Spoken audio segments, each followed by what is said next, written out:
মাত্র 10 বছরের মাথায় দ্বিতীয় খলিফা ওমরে ফারুক রাদিয়াল্লাহু আনহুর যুগে আটলান্টিক মহাসমুদ্রের তীর থেকে আফ্রিকার জঙ্গলের গহীন অঞ্চল পর্যন্ত অর্ধ পৃথিবীতে কালেমার পতাকা উড়েছিল।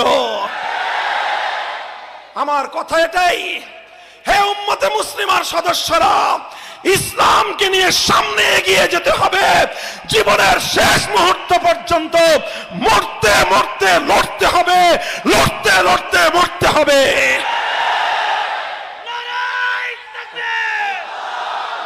ভাই, আমাদের পূর্বপুরুষরা, আমাদের পূর্বপুরুষগণ আমাদের জন্য অনেক ত্যাগ কোরবানি করে আমাদেরকে একটা অবস্থানে রেখে গেছেন। আমাদের পূর্বপুরুষরা 1905 সালে এই বাংলাকে, পূর্ববঙ্গকে পশ্চিমবঙ্গের দাদাবাবুদের আধিপত্যবাদ থেকে মুক্ত করার চেষ্টা করেছেন।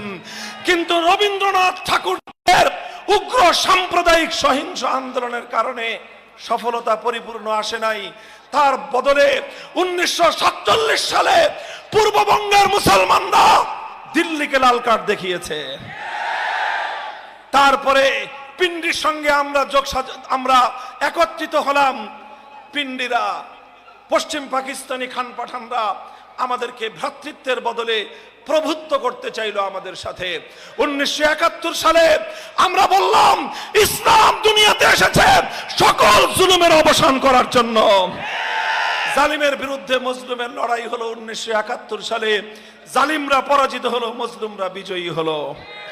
দুর্ভাগ্যজনকভাবে 72 সাল থেকে আবার আমাদেরকে সেই পরাজিত ভারতের দিল্লির গোলামীর জিঞ্জির দিয়ে আবদ্ধ করবার জন্য একটা ভারতীয় আধিপত্যবাদের সংবিধানের মাধ্যমে বাংলাদেশের 7 কোটি মানুষের গলার উপর গোলামীর জিঞ্জির পরিয়ে দেওয়া হলো।